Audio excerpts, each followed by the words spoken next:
نحمده ونصلی علی رسولہ الکریم اما بعد فاعوذ باللہ من الشیطان الرجیم بسم اللہ الرحمن الرحیم بل یرید الانسان لیفجر امامہ یسأل ایان یوم القیامہ فاذا برق البصر وخسف القمر وجمع الشمس والقمر یقول الانسان یومئذ این المفر کلا لا وزر الی ربک یومئذ المستقر ینبأ الانسان یومئذ بما قدم واخر بل الانسان علی نفسه بصیرہ ولو القی معاذیرہ لا تحرک به لسانک لتعجل به ان علینا جمعه وقرآنہ فاذا قرأناه فاتبع قرآنہ ثم ان علینا بیانہ صدق اللہ العظیم رب اشرح لی صدری ویسر لی امری واحلل عقدۃ من لسانی یفقہوا قولی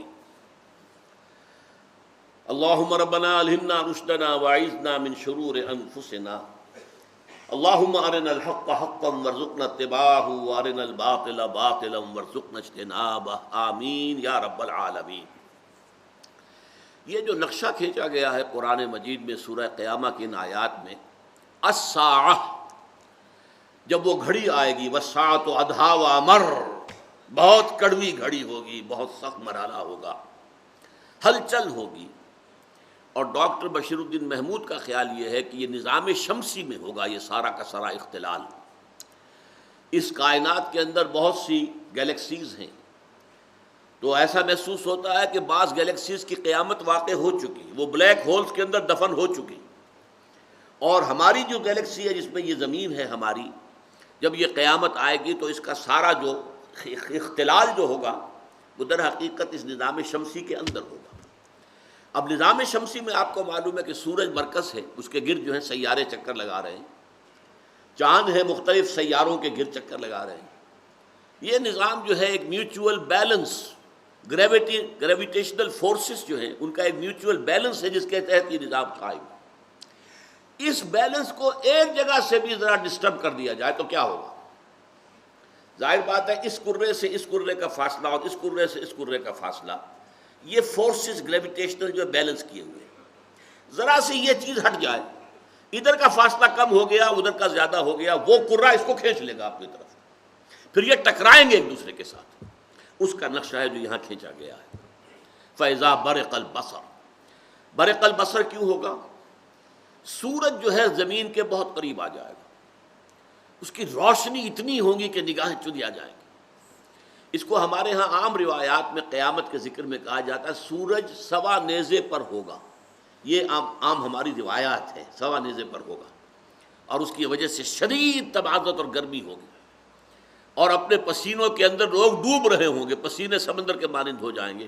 اس کا قرآن مجید میں کہیں ذکر نہیں ہے، ہو سکتا ہے بعض احادیث میں ذکر ہو، لیکن یہ ہمارے ہاں کی وہ روایات ہیں کہ جو آتی ہیں کہ سورج سوا نیزے پر، لیکن قرآن یہ بتا رہا ہے کہ سورج جو ہے چاند کو گھسیٹ کر اور اپنے اندر دفن کر لے گا۔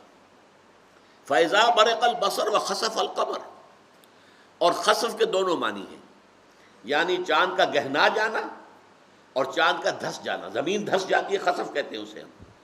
خسف القمر وجمع الشمس والقمر، اب یہ سورج اپنی جگہ پر ہے، چاند اپنی جگہ پر ہے، چاند تو صدر حقیقت زمین کے گرد چکر لگا رہا ہے، زمین سورج کے گرد چکر لگا رہی ہے، لیکن ایسا اختلال کوئی ہوگا اس نظام شمسی کے اندر کہ چاند جو ہے وہ سورج کے اندر دھس جائے گا۔ اب یہ جب کوئی ہوگا تو یہ انسان جو ہے اس دن کہے گا این المفر، یعنی آج منطق جو ہے لڑا رہا ہے، بڑے بہانے بنا رہا ہے، کیسے ہوگا جب ہم ہڈیاں ہو جائیں گے، اذا کنا عظاما ورفاتا انا لمبعوثون خلقا جدیدا، کیسے ہو سکتا ہے، ہیہات لما توعدون، انہونی بات ہے، انہونی بات ہے، نہیں ہو سکتا، ناممکن ہے، یہ کیا کہہ رہے ہیں، یہ انہونی بات۔ لیکن یہی انسان اس روز جو ساری اس کی جو اکڑ فونی ہے، وہ جو سارا جو اس وقت تکبر کے ساتھ اور تمرد کے ساتھ جو ذکر کر رہا ہے، اس وقت جو ہے ڈر کر کہے گا ہے کوئی بھاگنے کی جگہ، این المفر، فرار سے بنا ہے، دوڑ ڈالا، مفر جہاں پر دوڑ کر انسان پناہ لے لے۔ کلا لا وزر، بتا دیا جائے گا نہیں، ہرگز نہیں۔ اور یہ بتانے کی ضرورت نہیں، صورتحال خود بخود جو ہے وہ روشن ہوگی۔ بس خود لا وزر، کہیں کوئی جائے پناہ نہیں ہے، کوئی ٹھکانہ نہیں ہے، کہیں پر بچنے کی، بھاگ جانے کی کوئی جگہ نہیں۔ الی ربک یومئذ المستقر، اس دن تو تمہارے رب ہی کے حضور میں جا کھڑے ہونا ہے، کشاں کشاں جاؤ گے وہیں پہنچو گے۔ بلکہ قرآن مجید میں تو نقشہ کھینچا گیا ہے کہ قبروں سے جب نکلیں گے تو ایسے دوڑیں گے جیسے کہ کسی پکارنے والے کی پکار پر دوڑے چلے جا رہے ہیں، اور وہ اس میدان حشر کے اندر، وہ حشر جو ہے جہاں تک معلوم ہوتا ہے قرآن مجید سے، اسی زمین پر ہوگا۔ قصہ زمین برسر زمین، اس زمین پر رہتے ہوئے ہم نے جو اعمال کمائے ہیں ان کے ضمن میں حساب کتاب یہی ہوگا۔ سورہ فجر میں فرمایا کہ خود اللہ تعالیٰ نزول الہ فرمائیں گے، وَجَاءَ رَبُّكَ وَالْمَلَكُ صَفًّا صَفًّا كَلَّا إِذَا دُكَّتِ الْأَرْضُ دَكًّا دَكًّا، جس دن کے زمین کو کوٹ کوٹ کر برابر کر دیا جائے گا۔ سورہ طٰہٰ میں بھی آیا اور بہت سی جگہوں پر آیا ہے، نہ کوئی اونچ رہ جائے گی، نہ نیچ رہ جائے گی، نہ پہاڑ ہوگا، نہ غار ہوں گے، کچھ نہیں ہوگا، پوری زمین ایک ہموار چٹیل میدان۔ بلکہ بعض جگہ آتا ہے اسے کھینچ لیا جائے گا، وَإِذَا الْأَرْضُ مُدَّتْ، زمین کو کھینچ لیا جائے گا۔ جیسے گیند ہے، اگر کرمچ کی گیند ہے، کوئی ربڑ کی گیند ہے، گول ہے، لیکن اس کو اگر دونوں اس جگہ سے پکڑنے کی کوئی جگہ ہو اور آپ اس کو کھینچیں تو نتیجہ کیا نکلے گا؟ درمیان میں سے پچکے گی اور اس کا جو ہے وہ بیس بڑا ہو جائے گا۔ تو زمین اذا الارض مدت والقت ما فیہا وتخلت واذنت لربها وحقت، سورۃ الانشقاق میں آیا ہے، جس دن کہ زمین کھینچی جائے گی، اس کو پھیلا دیا جائے گا۔ اور سورۃ الفجر میں فرمایا اذا دکت الارض دکا دکا وجاء ربک والملک صفا صفا، جس دن کے زمین کو کوٹ کر ہموار کر دیا جائے گا۔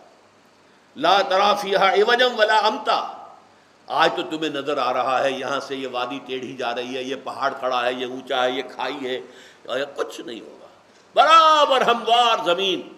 اتنا بڑا میدان چاہیے، پوری نوع انسانی کو جمع ہونا ہے، آدم سے لے کر آخری انسان جو دنیا میں آیا ہوگا اس وقت تک، ان سب کو حاضر ہونا ہے اور ان کو کھڑے ہونا ہے اللہ کے حضور میں۔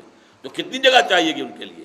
تو زمین کو کھینچ کر ہموار کر کے اور اسے بالکل سیدھا کر کے سپاٹ کر کے وہیں پر میدان حشر ہوگا۔ وَجَاءَ رَبُّكَ وَالْمَلَكُ صَفًّا صَفًّا وَجِيءَ يَوْمَئِذٍ بِجَهَنَّمَ، اور جہنم بھی اس روز لے آئی جائے گی۔ میرا گمان یہ ہے جہنم اسی زمین کے پیٹ میں ہے، اس زمین کے اندر جو بھی مواد ہے، جو گرمی ہے، جو حرارت ہے، جو کہ لاوا جب نکلتا ہے کہیں کسی آتش فشاں سے تو کیا چیز نکلتی، کہاں سے نکل رہی ہے؟ اسی زمین کے پیٹ میں وہ آگ ہے۔ اور آپ کو معلوم ہے جب کھینچا جائے گا، گیند کو کھینچا جائے گا تو اس کے درمیان میں اگر کوئی شے وہ باہر آ جائے گی کہ نہیں؟ تو دکت الارض دکا دکا وجاء ربک والملک صفا صفا وجیء یومئذ بجہنم یومئذ یتذکر الانسان وانى له الذکریٰ، اس دن انسان کو ہوش آئے گی، ہائے کاش کہ میں نے اللہ کو مانا ہوتا، اللہ کے رسول کے بات پر کان دھرا ہوتا، کاش کہ میں نے اپنے ضمیر کی آواز کو سنا ہوتا، کاش کہ میں سیدھے راستے پر چلا ہوتا، انا لہ الذکریٰ۔ لیکن اس روز کی یہ یاد دہانی، اس روز کا یہ سبق حاصل کرنا، جس کو کہ شاہ عبد القادر نے لفظ استعمال کیا چیتا، یہ جو پرانی اردو ہے آج سے تقریباً سمجھیے 200 سال پہلے، 100-150 سال پہلے کی، تو یہ چیتا پنجابی میں بھی چیتا کہتا، چیتا آ گیا، یاد آ گیا۔ تو یوم یتذکر الانسان، انسان چیتے گا اس دن، سب کچھ اسے یاد آ جائے گا، اپنی ساری خرابیاں بھی سامنے آ جائیں گی، کیا کچھ کر کے لایا ہے وہ بھی ابھی آگے آ رہا ہے، وہ بھی اس کے سامنے آ جائے گا۔ وَأَنَّىٰ لَهُ الذِّكْرَىٰ، اس روز چیتنے کا فائدہ کیا ہوگا؟ اس روز ہدایت مل بھی گئی تو کیا حاصل؟ اب تو امتحان ختم ہو چکا، اب تو نتیجے کا اعلان ہونا ہے بھائی۔ وہ تو امتحان ہو رہا تھا، 3 گھنٹے ختم ہوئے تھے تو اعلان ہو گیا تھا، اسٹاپ رائٹنگ، تمہاری موت کے ساتھ تمہارا امتحان کا وقفہ ختم ہو گیا تھا۔ اب تو یہ رزلٹ ڈکلیئر ہونے کے لیے تمہیں جمع کیا جا رہا ہے۔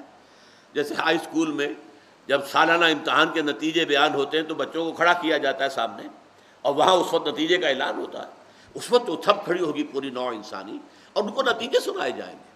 تو یومئذ یتذکر الانسان وانى له الذکریٰ، یقول یا لیتنی قدمت لحیاتی، اس روز انسان کہے کہ کاش کہ میں نے اپنی اس زندگی کے لیے کچھ آگے بھیجا ہوتا.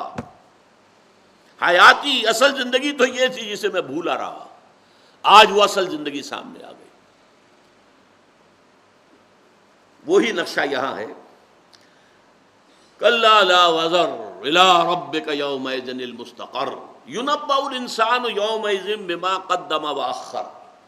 اس روز انسان کو بتا دیا جائے گا، متنبع کر دیا جائے گا، واقف کرا دیا جائے گا اس نے کیا آگے کیا کیا پیچھے کیا. یہ قدمہ اور اخر جو الفاظ آتے قرآن مجید میں، اور یہ ابتدائی مکی صورتوں میں بہت مرتبہ آئے ہیں، اس کے دو مفہوم ہیں. دنیا میں ہر انسان ہر وقت ایک کسی مسئلے میں ایک راستہ یہ حق کا ہے اور ایک راستہ یہ غلط تو ہے لیکن نفع ہے اس میں. آپ نے کون سے راستے کو آگے کیا، کون سے کو پیچھے کیا، اسی میں سارا دار و مدار ہے. آپ نے حق کے راستے کو آگے کیا، اس کے پیچھے پیچھے چلے، یا آپ نے غلط راستے کو آگے کیا، اس کا اتباع کیا، اس کے پیچھے چلے. وہ قدمہ و اخرا، کس چیز کو آگے کیا، کس چیز کو پیچھے کیا. حق پرستی کو، حلال خوری کو پیچھے مارا، پیچھے دیا، پیچھے کر دیا. حرام خوری کو اور ظلم کو، ناانصافی کو، جھوٹ کو، اس کو آگے کر دیا. اور ایک مفہوم یہ ہے کہ انسانی اعمال کے یہ دو پہلو ہیں. ہمارے اعمال کا ایک حصہ وہ ہے جو ہماری زندگیوں میں ہی آگے جا کر جمع ہو رہا ہے. بڑے وہ ہمارے کھاتے کھلے ہوئے ڈیبٹ کریڈٹ کے کھاتے ہیں، ہمارا یہ عمل ڈیبٹ میں گیا، یہ کریڈٹ میں گیا، یہ ہماری نیکی تھی، یہ بدی تھی، جمع ہو رہا ہے، سب کچھ لکھا جا رہا ہے. اعمال نامہ، وہ اعمال نامہ جس کے بارے میں پھر آتا ہے سورہ بنی اسرائیل میں کہ وہ جب انسان کے سامنے لے آیا جائے گا، کہا اقرا کتابک، بھائی خود پڑھو اپنا اعمال نامہ، کفا بنفسک اليوم علیک حسیبا. کسی اور اکاؤنٹنٹ کی ضرورت نہیں ہے جو تمہاری بیلنس شیٹ تیار کرے، تم خود حساب کتاب کر لو. تمہارا اعمال نامہ تمہارے ہاتھ میں، اعمال نامے پکڑا دیے جائیں گے، داہنے ہاتھ میں یا بائیں ہاتھ میں دے دیے جائیں گے. یہ تمہارا اعمال نامہ، یہ تمہارے کرتوت، دیکھ لو.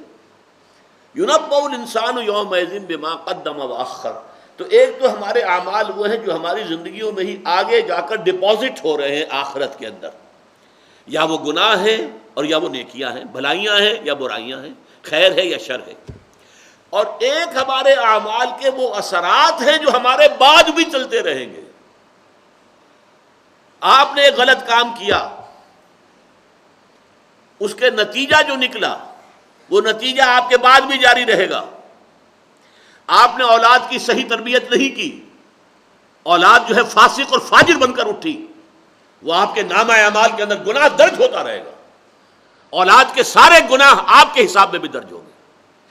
آپ نے انہیں اعلیٰ سے اعلیٰ تعلیم دلوائی، آپ نے انہیں امریکن اسکول میں پڑھایا، کبھی یہ نہیں سوچا کہ اللہ کے دین کی بھی کوئی تعلیم دی ہے، کبھی ان کے اندر ایمان اور تقویٰ پیدا کرنے کی بھی کوشش کی ہے، یہ کبھی نہیں سوچا.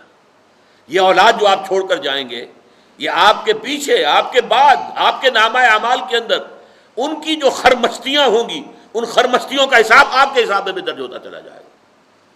اور اگر آپ نے نیک اولاد چھوڑی ہے، صدقہ جاریہ کہتے ہیں، بہترین صدقہ جاریہ نیک اولاد ہے. صدقہ جاریہ اور بھی ہے. آپ نے لوگوں کی سہولت کے لیے کنواں کھدوا دیا. اب پچھلے زمانے میں بڑی بات ہوتی تھی یہ کنواں کھدوا دینا، کوئی سرائے بنا دی، وہ ہوٹل تو نہیں ہوتے تھے، کوئی سرائے بنا دی جہاں آدمی ایک رات جو ہے آرام سے ٹھہر جائے، اس سے کوئی کرایہ ورایہ نہیں لیتے تھے، اور بڑا سستا سا کھانا بھی، وہ ڈھابے کی روٹی مل جاتی تھی. سرائے ہو گئی، کنواں ہو گیا، کوئی یتیم خانہ کھول دیا. یہ بھی سب صدقات جاریہ کہلاتے ہیں، صدقہ جاریہ. دارالعلوم شروع کر دیا. اب دارالعلوم سے جو نکلیں گے، جو نکلیں گے فارغ التحصیل ہو کر، ان کے ذریعے سے علم جہاں جہاں تک پہنچے گا، خیر جہاں تک پہنچے گا، وہ جو مؤسسین ہیں اس دارالعلوم کے، وہ جس شخص نے کہ اپنی زمین ہبہ کی تھی، وقف کی تھی اس دارالعلوم کے لیے، اور وہ کہ جنہوں نے اس کے لیے اپنا وقت لگایا تھا، محنت کی تھی، اپنی جو ہے اپنے اوقات صرف کیے تھے، اور دارالعلوم کو جو ہے شروع میں چلایا تھا، ان سب کا کھاتہ کھلا رہے گا تا قیام قیامت. جو خیر بھی اس دارالعلوم سے برآمد ہوگا، اس کے مؤسسین کے کھاتے میں اس کا اندراج ہوگا، بغیر اس کے کہ جو اس عمل کو کریں گے ان کے عمل میں کوئی کمی نہیں ہوگی. اولاد اگر نیک اٹھی ہے اور وہ نیک کام کر رہی ہے تو ان کو اپنے عمل کا پورا جو ہے جزا ملے گی، لیکن اتنی ہی جزا ان کے والدین کے حساب میں جمع کر دی جائے گی، اتنا ہی خیر۔ یہ ہے قدم و اخر، ہر شخص کچھ اعمال اپنی زندگی ہی میں آگے بھیج دیتا ہے، جو اس کی زندگی ہی میں آخرت کے بینک میں ڈپازٹ ہو رہے ہیں، ڈیبٹ کریڈٹ ہو رہے ہیں، نیکی ہے یا بدی ہے۔ اور ایک یہ ہے کہ اس کے جانے کے بعد اس کے اعمال بد کے جو نتائج ہیں، میں نے مثال دی تھی نا کہ ایک بوڑھا شخص ایک جوان آدمی کو قتل کر دیتا ہے، آپ کیا سزا دے لیں گے اسے؟ اول تو یہ کہ وہ پکڑا جائے، گرفتار ہو، اس پر جرم ثابت ہو، وکیلوں کے سارے دلائل جو ہے وہ فیل ہو جائے، پھر جج بھی نہ خریدے جا سکیں، فرض کیجئے کہ پھانسی کی سزا آپ نے دے دی، کیا سزا دے دی آپ نے؟ یہ بوڑھا آدمی کھا پی چکا تھا، اپنی زندگی گزار چکا تھا، اس کے بچے پل بڑھ چکے تھے، اپنی اپنی جگہوں پر تھے، اس نے مارا ہے جوان آدمی کو، جس کی جوان بیوی بیوہ ہوئی ہے، جس کے چھوٹے چھوٹے بچے یتیم ہوئے، ان یتیموں کے سر سے باپ کا سایہ اٹھا ہے۔ وہ یتیم اگر اس وجہ سے بگڑ کر اٹھتے ہیں تو اس کا سارا گناہ کا جو ہے کھاتا اس شخص کے کہ جس نے ظلم کیا اور قتل کیا اس کے کھاتے میں جمع ہوتا چلا جائے گا۔ وہ اثرات کہاں تک جائیں گے اس کے جرم کے؟ آپ زیادہ پھانسی دے دیں گے، کیا سزا ہوئی؟ کچھ بھی نہیں۔ وہ تو یہ کہ بوڑھا آدمی تھا، اس نے تو صرف ایک لبلبی دبانی تھی۔ آج کیا مشکل ہے کسی کو قتل کرنا؟ کوئی تلوار کا وار کرنے کی ضرورت نہیں، کوئی خنجر بھونکنے کی ضرورت نہیں، ذرا سا ٹریگل دبانا ہے اور ایک برس نکل آئے گا آپ کے اسٹین گن میں سے یا کلاشنکوف میں سے۔ لیکن یہ کہ سزا و جزا وہ آخرت کے اندر ہوگی، یہاں کوئی سزا نہیں ہو سکتی۔ اور وہاں ہر شے کا حساب، کمپیوٹرز جو ہیں اللہ تعالیٰ کے، وہ بہت بڑے کمپیوٹرز ہیں۔ آپ کو معلوم ہے کمپیوٹرز کے سلسلے میں بھی یہ منوپلی بنی ہوئی ہے بڑے ملکوں کی۔ وہ سب سے جو زیادہ سینسٹیو اور اونچے گریڈ کے کمپیوٹر ہیں وہ ہمارے تھرڈ ورلڈ ملکوں کو نہیں دیتے، مسلمانوں کو دینے کو تیار نہیں ہے۔ بھارت کو پھر بھی دے دیے انہوں نے، ہمیں وہ نہیں دیں گے کہ اب بھی کہیں حساب کتاب اسی طرح کا کر کے اور اسی طرح کی چیزیں ایجاد کرنی نہ شروع کر دیں۔ تو یہ جو کمپیوٹر اللہ کا ہے، ہر شے کا حساب کتاب وہاں پر ہوگا۔ واللہ سریع الحساب، اللہ کو حساب چکاتے دیر نہیں لگے گی، وہاں پہ وقت نہیں لگے گا، بلکہ اعمال نامہ اقرا کتابک کفی بنفسک اليوم علیک حسیبا۔ لیکن اب دیکھیے ينبأ الانسان یومئذ بما قدم واخر، انسان کو جتلا دیا جائے گا اس دن کہ کیا اس نے پیچھے کیا، کیا آگے کیا، یا کیا پیچھے چھوڑا اپنے اعمال میں سے، کیا آگے بھیجا۔ بل الانسان علی نفسہ بصیرہ، اس کی بھی ضرورت نہیں ہوگی، انسان خود اپنے آپ پر بصیرت کا حامل ہوگا، ہر ایک کو معلوم ہوگا کہ میں کیا کر کے آیا ہوں۔ اس کی سادہ سی مثال یہ ہے جو میں نے عرض کیا کہ جب ہائی اسکول میں رزلٹ ڈکلیئر ہوا کرتا تھا 1 اپریل کو، مارچ میں امتحانات، 1 اپریل کو رزلٹ ڈکلیئر ہو رہا، تو جب وہ اسٹوڈنٹس کھڑے ہوتے تھے ان کے منہ پر، ان کے چہروں پر رزلٹ لکھا ہوا ہوتا تھا۔ معلوم تھا، جسے معلوم ہے کہ میں نے کچھ کیا نہیں، فیل ہونا ہی ہونا، چہرہ اترا ہوا ہوگا، اداس ہوگا۔ ہاں کچھ چہرے ایسے ہوں گے تر و تازہ ہوں گے، انہیں معلوم ہے ہم تو بہت اچھا کام کیا، ہم نے فیل ہونے کا کیا سوال، ہماری فرسٹ ڈویژن آ رہی ہے۔ ہاں تشویش ہے تو یہ ہے کہ فرسٹ آتا ہوں یا نہیں آتا، فرسٹ آتا ہوں یا سیکنڈ آتا ہوں، تو یہ ان کے چہروں کے اوپر لکھا ہوا ہوگا۔ بالکل وہی بات یہ ہے کہ بل الانسان علی نفسہ بصیرہ، انسان جو ہے وہ تو اپنے نفس پر خود بصیرت رکھتا ہے، اسے معلوم ہے میں کون ہوں، کہاں کھڑا ہوں، کتنے پانی میں ہوں۔ جان لیجئے وَلَوْ أَلْقَىٰ مَعَاذِيرًا، چاہے وہ کتنی ہی معذرتیں کرے، کتنے ہی بہانے پیش کرے۔ ایک شخص اپنی کہہ لیجئے قادر الکلام ہے، چرب زبان ہے، وہ اپنے کسی غلط کام کی توجیح کرے گا، اسے ریشنلائز کرے گا، اس کے لیے وجوہات بیان کرے گا، اس کے لیے طرح طرح کی توجیحات بیان کرے گا، اور ہو سکتا ہے کہ اعتراض کرنے والوں کا منہ بند کر دے، لیکن اس وقت بھی اس کا ضمیر اس سے کہے گا تم جھوٹ بول رہے ہو، تم نے مخالفین کی زبان بند کر دی ہے لیکن ہو تم جھوٹے۔ اس کے اپنے اندر جس کی قسم کھائی تھی لا اقسم بیوم القیامہ ولا اقسم بالنفس اللوامہ، یہ نفس لوامہ جو ہے یہ جانتا ہے تم کیا ہو، کتنے پانی میں ہو، تمہاری حقیقت کیا ہے، تم کتنا ہی ریشنلائز کر لو، کتنا ہی اپنے طرز عمل کے لیے بہانے تراش لو، توجیحات کر لو، اس کے لیے کسی طرح کی جو ہے وہ تعویلات کر لو، لیکن وَلَوْ أَلْقَىٰ مَعَاذِيرَهُ، چاہے کتنی ہی وہ معذرتیں پیش کرے، اس کے اندر اس کا ضمیر اسے بتاتا ہے کہ تم یہ ہو اور یہ نہیں۔ اب اس کے بعد ایک دم رخ بدل رہا ہے، حضور سے خطاب صلی اللہ علیہ وسلم۔ لا تحرک بہ لسانک لتعجل بہ، اے نبی آپ اپنی زبان کو تیزی سے حرکت نہ دیجیے کہ جلدی سے اسے یاد کر لیں۔ ان علینا جمعہ وقرآنہ، ہمارے ذمے ہے اسے جمع کر دینا اور پڑھوا دینا۔ ثم فإذا قرأناہ فاتبع قرآنہ، اور جب ہم اسے پڑھوا دیں تو پھر ہمارے پڑھوانے کی پیروی کرنا۔ ثم ان علینا بیانہ، پھر ہمارے ہی ذمے ہے اس کی وضاحت، اس کا بیان۔ یہ جو چند آیات ہیں قرآن مجید کی، یہ بہت اہم ہیں، بہت اہم ہیں، بہت اہم۔ جمع و تدوین قرآن مجید کے اعتبار سے قرآن مجید ظاہر بات ہے سب کو معلوم ہے 23 برس میں نازل ہوا ہے، تھوڑا تھوڑا کر کے نازل ہوا ہے، نجمن نجمن۔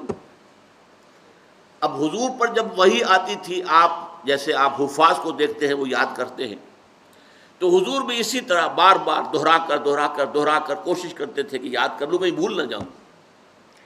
اللہ تعالیٰ نے سب سے پہلے تو حضور کو اس سے بری کر دیا، آپ پہ یہ مشقت نہیں آئے گی، ہمارے ذمے ہے قرآن آپ کے سینے میں جمع کر دینا۔ یہ اللہ تعالیٰ کی شفقت ہے محمد رسول اللہ صلی اللہ علیہ وسلم۔ آپ کو اس کے لیے مشقت اور سختی اور محنت کرنے کی ضرورت نہیں۔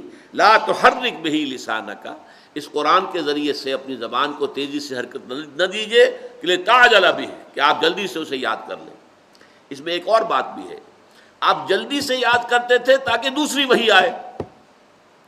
قرآن مجید سے عشق اور محبت اس درجے کی تھی حضور کو کہ آپ منتظر رہتے تھے کہ اگلی وحی آئے۔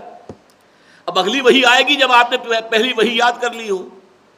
ظاہر بات ہے کہ جو اب یہ ایک بچے کی مثال ہے، وہ پہلا سبق یاد کر لے گا تو اگلا سبق دیا جائے گا نا۔ تو حضور اس وجہ سے بھی بڑی تیزی کے ساتھ حرکت دے کر زبان میں یاد کرتے تھے۔ قرآن مجید کے آپ چاہتے تھے کہ جلد از جلد نازل ہو۔ چنانچہ یہ سورہ مریم کے اندر یہ بات موجود ہے کہ حضور نے حضرت جبرائیل سے شکوہ کیا، آپ وقفے سے آتے ہیں، دیر ڈال کر دیتے ہیں درمیان میں، اور ہمیں آپ کا انتظار رہتا ہے۔ یہ جو محبت تھی قرآن کی، تو اس کا جواب دلوایا گیا سورہ مریم میں، وَمَا نَتَنَزَّلُ إِلَّا بِأَمْرِ رَبِّكَ، اے محمد ہم آپ کے رب کے حکم کے بغیر نازل نہیں ہو سکتے۔ لَهُ مَا بَيْنَ أَيْدِينَا وَمَا خَلْفَنَا وَمَا بَيْنَ ذَلِكَ، اختیار مطلق اسی کا ہے، ہر اس شے کا بھی جو ہمارے سامنے ہے، ہر اس شے کا بھی جو ہمارے پیچھے ہے، اور ہر اس شے کا بھی جو ان دونوں کے مابین ہے۔ ذرا اندازہ کیجئے ان الفاظ کا، غور کیجئے۔ میرے سامنے یہ ہے، میرے پیچھے یہ ہے، سامنے اور پیچھے کے درمیان کون ہے؟ میں ہوں نا۔ لہو ما بین ایدینا وما خلفنا وما بین ذالک، یعنی ہمارا پورا وجود حکم الہی کا پابند ہے۔ فرشتوں کے بارے میں جان لیجئے، قرآن مجید میں کھول کر یہ بیان کیا گیا ہے کہ وہ اللہ تعالیٰ کے حکم کے پابند ہیں۔ یفعلون ما یؤمرون لا یعصون اللہ ما امرہم، سورہ تحریم میں فرمایا ویفعلون ما یؤمرون، وہ کبھی بھی اللہ تعالیٰ کے حکم کی نافرمانی نہیں کرتے، وہی کچھ کرتے ہیں جس کا حکم ملتا ہے۔ تو اس لیے ہم جو آتے ہیں، وما کان ربک نسیا، اور اے نبی صلی اللہ علیہ وسلم آپ کا رب بھولتا نہیں ہے۔ ایسا نہیں ہے کہ اللہ بھول گیا وہی بھیجنی، نہیں، معاذ اللہ ثم معاذ اللہ ثم معاذ اللہ۔ یہ اللہ تعالیٰ کی حکمت بالغہ ہے، وہ ایک تدریج کے ساتھ قرآن نازل کرنا چاہتا ہے، وقفے سے نازل کرنا چاہتا ہے، آپ کے دل کو جما دینا چاہتا ہے، آپ کی طبیعت میں ٹھہراؤ پیدا کرنا چاہتا ہے۔ لِنُثَبِّتَ بِهِ فُؤَادَكَ، تاکہ آپ کے دل کو ہم اس قرآن کے ذریعے سے تثبیت اور جماؤ عطا کر دیں، لہذا ہم اسے تھوڑا تھوڑا کر کے نازل کر رہے ہیں۔ یہ ہماری حکمت ہے۔ اس حکمت تدریج کے اندر جو تنزیل ہو رہی ہے، یہ ایسے نہیں ہے کہ اللہ تعالیٰ بھول گیا اور زیادہ دیر لگ گئی، نہیں، معاذ اللہ۔ اب دیکھیے الفاظ دوبارہ نوٹ کیجئے، وما نتنزل الا بامر ربک، اے نبی ہم نہیں نازل ہو سکتے مگر آپ کے رب کے حکم سے۔ آپ کا شوق اپنی جگہ، آپ کا انتظار اپنی جگہ، تو میرا شوق دیکھ، میرا انتظار دیکھ، آپ کا شوق، آپ کا انتظار اپنی جگہ، لیکن امر رب ہم نہیں نازل ہو سکتے۔ وما نتنزل الا بامر ربک، آپ کے رب کے حکم کے بغیر نازل نہیں ہو سکتے۔ لہو ما بین ایدینا، جو کچھ ہمارے سامنے ہے اس کا اختیار بھی اسی کے ہاتھ میں ہے۔ وما خلفنا، اور جو کچھ ہمارے پیچھے ہے اس کا اختیار بھی اسی کے ہاتھ میں۔ وما بین ذالک، اور سامنے اور پیچھے کے درمیان جو کچھ ہے، یعنی ہمارا وجود، وہ بالکل اللہ کے امر کا پابند ہے۔ وما کان ربک نسیا، آپ کا پروردگار بھولنے والا نہیں۔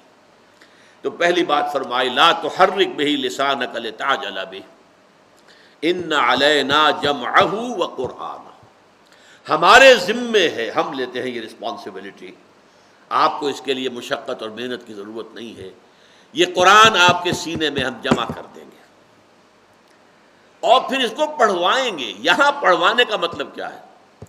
یہاں قرآن جو ہے، قرآن مجید کے لیے اس میں علم کے طور پر نہیں آیا، یہ مصدر ہے، اس کا پڑھوانا یعنی ترتیب۔ ظاہر بات ہے قرآن مجید کی ترتیب نزولی اور ہے، ترتیب مصحف اور ہے۔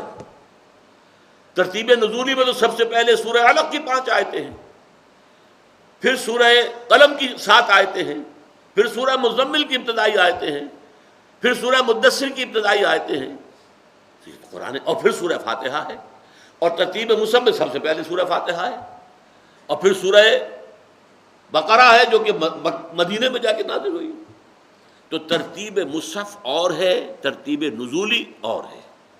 ظاہر بات ہے جب نازل ہوتی تھی کوئی آیت، اب اس کا قرآن مجید کی ترتیب میں مقام کہاں ہے یہ بھی معین کر دیا جاتا تھا۔ چنانچہ احادیث میں آتا ہے کہ جب بھی کوئی نئی وحی آتی تھی، حضور جو کاتبین وحی تھے ان کو آپ حکم دیتے تھے ان آیات کو فلاں صورت میں فلاں آیت کے بعد درج کر لو۔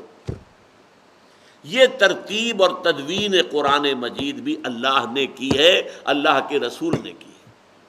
اصل میں ہمارے ہاں بعض مغالطے ہیں لوگوں کے ذہنوں کے اندر۔ حضرت عثمان رضی اللہ تعالیٰ عنہ کے لیے ہمارے جمعہ کے خطبات میں جامع آیات القرآن، آیات قرآنی کے جمع کرنے والے حضرت عثمان ابن عفان رضی اللہ تعالیٰ عنہ، بہت بڑا مغالطہ آمیز ہے یہ بات۔ اس سے لوگوں کو یہ مغالطہ ہوتا ہے کہ شاید اس سے پہلے قرآن جمع ہوا ہی نہیں تھا۔ نہیں، قرآن جمع حضور کی اپنی زندگی میں ہو چکا ہے، اس کی ترتیب مکمل ہو چکی ہے۔ اس ترتیب کے ساتھ ہر رمضان میں حضور صلی اللہ علیہ وسلم حضرت جبرائیل کے ساتھ دورہ کرتے تھے قرآن کا، اور جو آپ کی حیات دنیاوی کا آخری رمضان تھا اس میں آپ نے 2 مرتبہ پورے قرآن کا دورہ کیا حضرت جبرائیل کے ساتھ، جیسے کہ ہمارے حفاظ دورہ کرتے ہیں۔ تو ترتیب ہو چکی تھی۔ ہاں، کہیں لکھا ہوا کتابی شکل میں جمع شدہ موجود نہیں تھا۔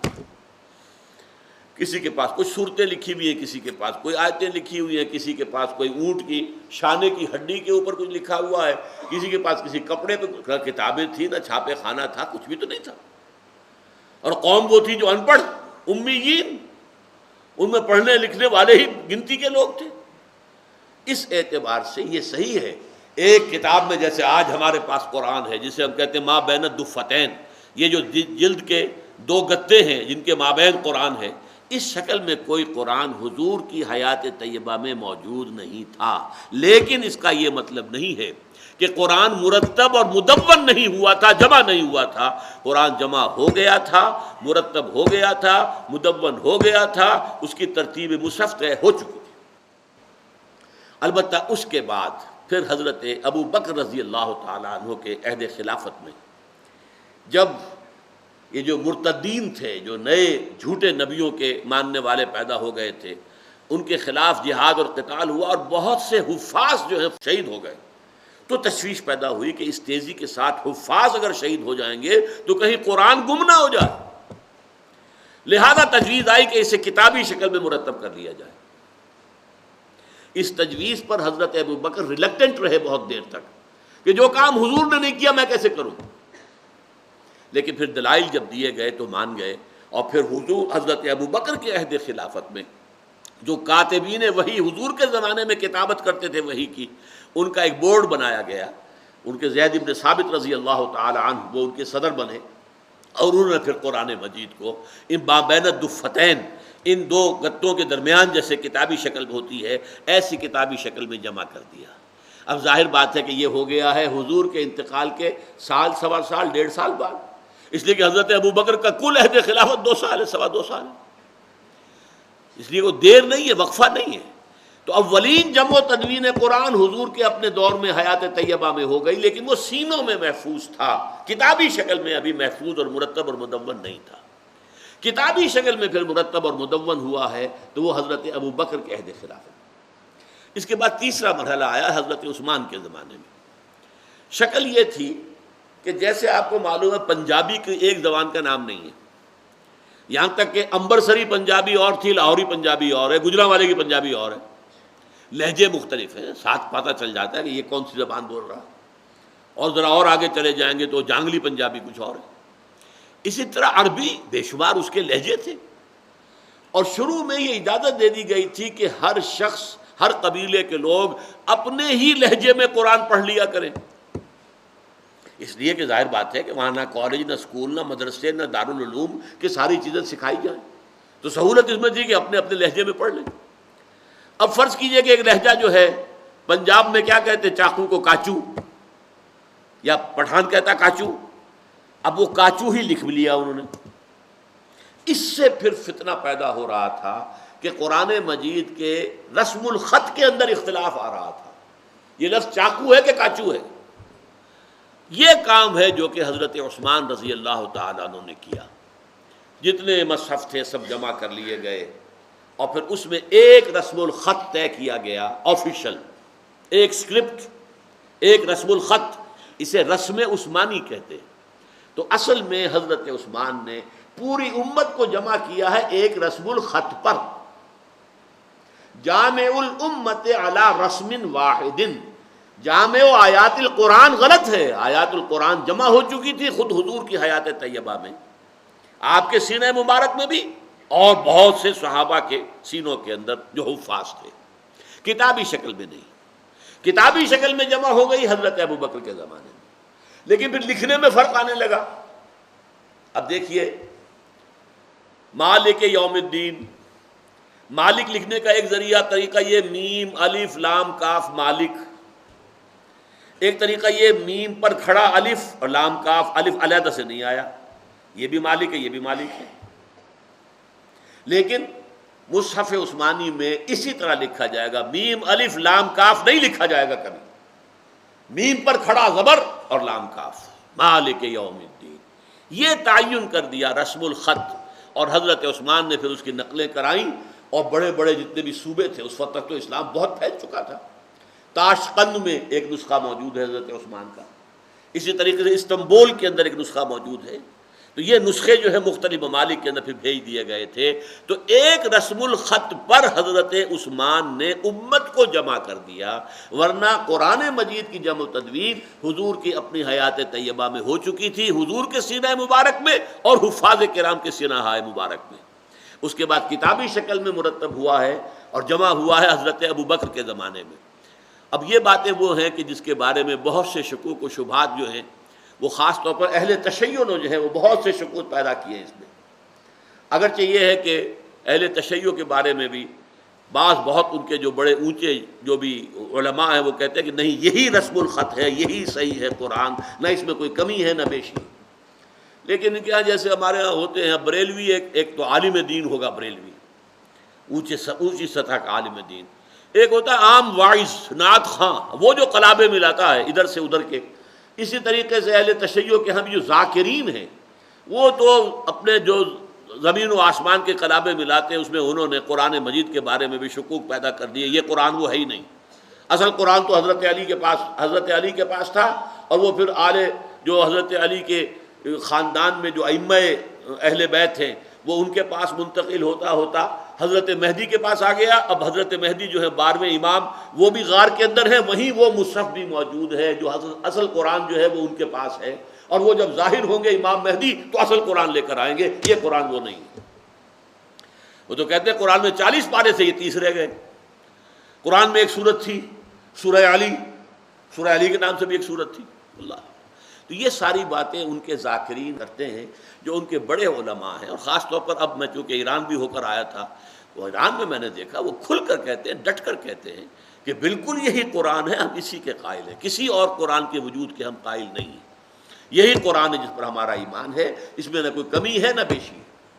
اور اس وقت یہ کہ اس قرآن کی خدمت ایک تو ہو رہی ہے سعودی عرب کی طرف سے بہت بڑے پیمانے پر, جو قرآن مجید عمدہ ترین کاغذ پر, آرٹ پیپر پر, نہایت عمدہ جلد پر, ہمارے ہاں تو کسی کتاب کی وہ جلد بن ہی نہیں سکتی جو کہ وہ قرآن مجید کی, اور ملینز کی تعداد میں سعودی عرب نے اس کے لیے خاص طور پر جو ایک مؤسسہ قائم کیا ہے, ایک وقف قائم کیا ہے, اس کے ذریعے سے وہ ملینز کی تعداد میں حاجیوں کو مفت دیتے ہیں. وہ قرآن مجید اگر مارکیٹ ریٹ پر آئے تو کئی 100 روپے کا ہوگا, اس سے کم نہیں ہوگا, 1000 کا ہو شاید, جو وہ مفت دیتے ہیں. اور دوسری خدمت جو ہے واقعتاً ماننا پڑتا ہے, مؤسسۃ القرآن جو ہے وہ ایران میں بھی قرآن مجید کی خدمت ہو رہی ہے. تو موجودہ ایرانی حکومت کے بارے میں جیسا کہ میں نے عرض کیا, ان کا یہ موقف ہے کہ یہی قرآن ہے اور یہی ترتیب ہے اور یہ قرآن مکمل ہے, اس میں کوئی تحریف نہیں ہوئی, نہ کمی ہوئی نہ بیشی ہوئی. لا تحرک بہ لسانک لتعجل بہ ان علینا جمعہ وقرآنہ فاذا قرأناہ فاتبع قرآنہ. جب ہم اسے پڑھوا دیں یعنی اس کی ترتیب معین کر دیں تو پھر اسی ترتیب کی پیروی کیجیے. ترتیب مصحف کی پیروی کی جائے گی, ترتیب نزولی کی پیروی نہیں کی جائے گی. تراویح میں قرآن پڑھا جائے گا, ترتیب مصحف سے پڑھا جائے گا, ترتیب نزولی سے نہیں. ترتیب نزولی کی طرف توجہ بھی نہیں ہونی چاہیے, اور یقین کے ساتھ معلوم بھی نہیں. ترتیب نزولی جو ہے پورے قرآن مجید کی مرتب کرنا ناممکن ہے. چند ابتدائی صورتوں کے بارے میں, چند ابتدائی وحیوں کے بارے میں معلوم ہے, پہلے یہ آئی پھر یہ آئی پھر یہ آئی, لیکن پورے قرآن مجید کی ترتیب نزولی ناممکن ہے اس کو مرتب کرنا تیقن کے ساتھ. ثم ان علینا بیانہ, پھر ہمارے ہی ذمے ہے اس کو بیان کرنا, اس کی وضاحت کر دینا. کہیں اگر قرآن مجید میں کوئی آیت آ گئی ہے کہ جو پوری طریقے سے واضح نہیں ہو پائی تو اللہ تعالیٰ پھر اور آیات نازل کر کے اسے واضح کر دیتے. روزے کے ضمن میں پہلا حکم آیا, پھر دوسرا حکم آیا. اسی طریقے سے کلالہ کے بارے میں حکم آیا سورہ نساء میں, لیکن اس کو کچھ صحابہ نہیں سمجھ پائے تو دوبارہ آخر میں آخری آیت سورہ نساء کی پھر وہی ہے, یستفتونک قل اللہ یفتیکم فی الکلالہ. اے نبی یہ آپ سے پوچھ رہے ہیں کلالہ کے بارے میں, تو کہہ دیجئے اللہ تعالیٰ تمہیں فتویٰ دے رہا ہے. تو قرآن کی وضاحت قرآن کے ذریعے نمبر 1, قرآن کی وضاحت محمد کے ذریعے صلی اللہ علیہ وسلم. حدیث نبوی کیا ہے؟ حدیث نبوی قرآن مجید کی وضاحت ہے.